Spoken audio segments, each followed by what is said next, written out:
What is up, everyone, and welcome back to another video by yours truly, Garrett Bergman, the host of Berg Outdoors.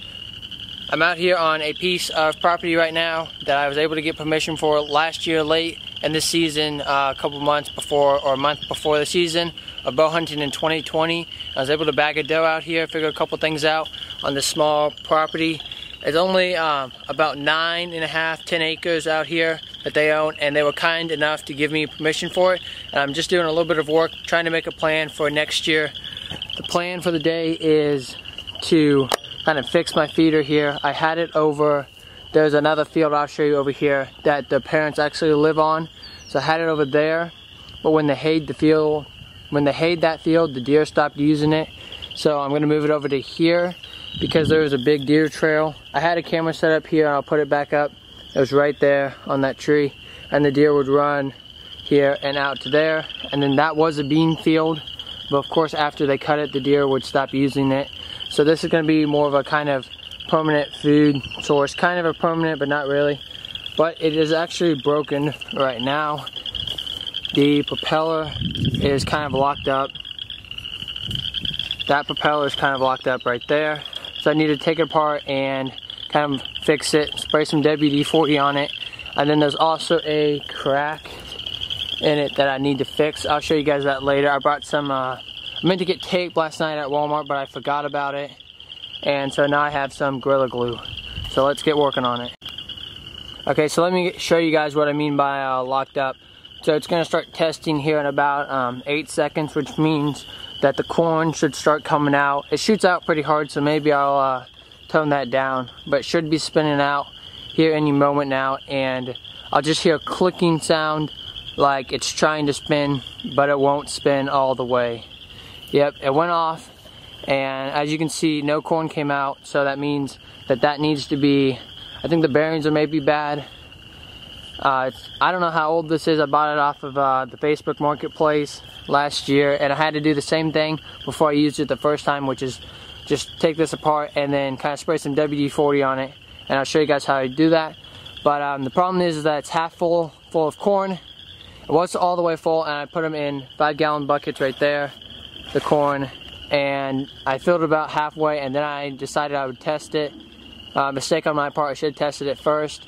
But now it's half full of corn, so I'm gonna have to try to catch it in the buckets when I take that off. Okay, like I said, this thing is about half full of corn, so I'm gonna try to unscrew this and then catch the corn in these buckets without spilling a whole lot, because it's like $10 a bag now for a 30-pound bag of corn.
Okay guys, I've been working on this for a little while now, and I found the problem. This motor is what spins basically the whole component. This motor spins this top that I just placed in here. It spins this top. So that motor spins this top that you've seen. And this little piece coming off the end, it fits like this. That's how it fits. And you can adjust this for the amount of corn you want to come out. But that motor is basically seized up inside. So I'm gonna have to buy a new motor for this feeder, which isn't that big of a deal because I only paid about $25 for the feeder. But I don't know how much this motor is gonna cost. You can buy like a whole new unit to go on the bottom for I think around like $50, maybe $25, but I need a new motor. So I will be ordering that today on Amazon before I go into work. But I tried last year, I was able to spray like some WD-40 on it, and I may try this when I get home to get some WD-40 and spray on it, but I've tried some other stuff and you know, it's not working. So I need a new motor. I'm sure I can buy one on Amazon, or I can buy a whole new feeder.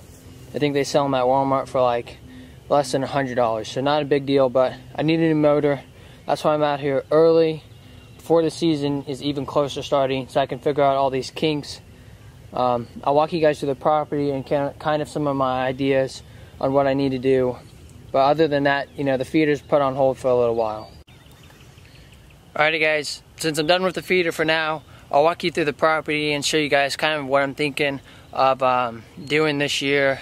I know there's some brush I need to clear and stuff like that, but if it was my property and I lived here and my parents owned it or my grandparents owned it, it'd be a completely different story of what I would be doing. But since it's not mine, there's some things that I won't ask. There's some things that I won't talk to the property owner about trying to do, like burning a portion of it or burning probably the whole thing that needs to probably be burned, because I don't want to put them in an awkward situation about having to say no to someone, or about maybe causing harm to their house or stuff around them. So I won't ask to burn or anything, but this is where my feeder is. My feeder's right here. I already told you that. I know that there's a big trail coming through here, and there's a big rub right there. I'll throw up a couple pictures of the bucks I have. I got one buck on this property. I don't know if they live here or they pass through here quite a bit. One I call him Mr. Krabs. One I call Windmill, because there's an old windmill, and that's the first spot I saw him. One I think is 4, and one's 4 or 5, and one's like 2 or 3, because he has really small brow tines. But I need to get this brush out of here. This is a dead tree that fell. I'm leaving this tree up because I'm going to put my stand over there, and I'll show you guys that in a little bit. But I need to get all this brush out of here. There's that big rub. All of this needs to be gone. So everything around there needs to be gone, including these sticks right here. So basically this whole area, that needs to be gone over there. My feeder would be there. Kind of have bedding on each side. And then here is where I'm actually going to put a ground blind in. I had my saddle up here, a stand. I'm actually going to put a ground blind in back here. It's like a 20-yard shot to my stand. So ground blind will be back here. This I'll leave for kind of cover. I'll access to the side of this field right here, because this field's actually for sale, and I might try to get permission. I'm going to try to get permission for it with the new owner or with the old owner if they still own it. But I'll walk the edge of the field, come right here, left my steps up because I don't want to be putting those back in. That's the plan for the feeder spot. Okay, so right now I'm walking through kind of the middle of the property. You can see there's a ton of fallen stuff that needs to be removed. You know, just trees, limbs, whole trees right there. You can see that there's just these big mounds. If I was the owner of this property, or I was a family member of the owner and I was hunting this, and I knew I was going to be hunting it for a long term, for 10 plus years, 15 years, and I knew I'd have it year after year after year, I wouldn't have to guess to see if I would have it, I would just burn it. I would start up there, I'd remove everything, I'd get all these fallen trees out of here, I'd cut some of these hanging trees, I'd cut the limbs off of, and I'd just burn everything here, because it would come back so much better. And a lot of the thing is on this property is that the deer are really dense when the grass is up. So when the grass is green and it's up waist high or above, there's a lot of deer here. I actually shot my doe on November 1st here. I'll throw a picture of that in. But I shot a doe here November 1st, and I saw 6 deer that morning on this small property. But you can see how thick it is back in here. I just think it'd be a lot better if it was burned and then it came back greener. Because once you get into these open areas, the deer aren't going to bed. So you can see the grasses lay down here with the wind and the snow, and then the deer don't come here and bed. I never saw a deer here after mid-November. So after about November 15th, I never ended up seeing another deer, whether that be a doe or a buck. I never saw them in daylight. They came through at night. I had them on camera, but they never came in the middle of the day. Okay, so now I'm at the spot where I shot my doe last year, and I'll kind of show you kind of my setup and where I was at in the area around it, and kind of what I'm not really going to change anything for this one, except for maybe cutting a couple shooting lanes or something like that. But basically I have, so this is the front of the property. You can kind of see their house right there. But this is the front of the property. My tree is right there. So I'd be up in that tree right next to this pine tree, which is really great cover, even when all the leaves were down. But this tree's kind of soft, so you gotta be careful when you're up there. So this is my tree I'm at. You can see my rope is still there. I leave all my steps up out here, but I take down my stand because I don't want my straps sitting out here. And this is just basically a pond right here, a small pond. It's pretty great early season, but the wind is the main thing for this stand. The wind is mainly blowing out of the south. Basically all year long is blowing out of the south because we're getting warm air coming up from the south, which is Texas, Oklahoma, stuff like that when you're in Kansas. But every time there's a cold front coming in, it's coming down from the north, which means that the wind, if you're in the stand, the wind's going to be blowing that way, that direction, back towards the house. And there's nothing behind here. There's no bedding. It's their house. So there's no deer back behind there, which is really great for deer hunting. So when you have a wind blowing out of the south, the wind's blowing back into all the cover which we just walked, which is all the bedding that I think the deer are using, which I know that they're using because I've walked it and I've kicked up deer. So basically, when the wind's out of the south, you don't hunt this stand here, which is why I'm putting the feeder back there on the back, because the wind's out of the south, most of the time you can hunt that feeder spot.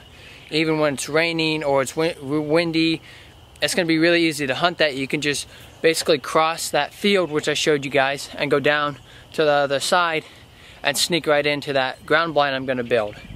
So that's going to be an easy spot to hunt. This is a great spot when the wind's out of the north. November 1st, shot my doe here, saw 6 deer, saw 2 bucks, 4 does. Wind was out of the north. Came back the day before, I was here, hunted for 3 hours in the morning, didn't see a single deer, didn't see any sign of deer. Came back the next morning, shot the doe. Wind changed, we dropped temperatures, that's why it happened. Okay, now that I've showed you kind of the middle of the property and the beginning, I'm working my way from the back to the front and what I want to do. I'll show you guys the edges of it just so you can get an idea of the hunting area that I'm around here. So this is the back of it. It's just a wide open field. It actually has cattle on it in the wintertime. A lot of cattle back in here. But you can just see it's wide open. The deer aren't really going to move through there in the daytime. Here's the left side of it. This is the area that's for sale that I'm going to try to get permission for with the new owner or with the old owner, whoever owns it, closer to hunting time. You know, a little cattail area, and then it's a wide open field. So the only cover that I have is the other side, which I'm in the process of getting permission for. But just a bean field right here. Maybe they'll run the edge of it, but highly unlikely that a big buck would run through here in the middle of the daytime or even at all in daylight. When I'm on my way out, I'll show you guys the other side of it. So this is the left side of the property back behind me. You can see it's just basically a wide open field, and you know, when it's up and you know the grass is tall before they hay it, the deer actually move through here. I actually had a camera that my feeder was in this field before, kind of down in the left corner, and I actually had a camera on there, and I saw some does moving through, but they would never stop at my feeder, which is kind of why I never hunted it. But definitely when the grass is high and before they hay it, the deer use it, but after they hay it, you know, they stop using it. Same thing with this field. Basically, we have a south wind, so the wind's blowing into the field, and you can't really hunt the edges unless you get behind them. And you know, that's kind of hard to do when you're walking around the field.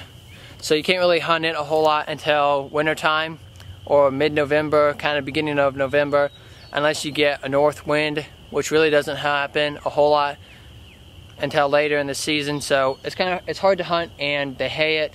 So when they hay it in September, you know, the deer stop using it. For today's video, I know a couple things broke. I'm gonna try to get some parts ordered and try to figure it out.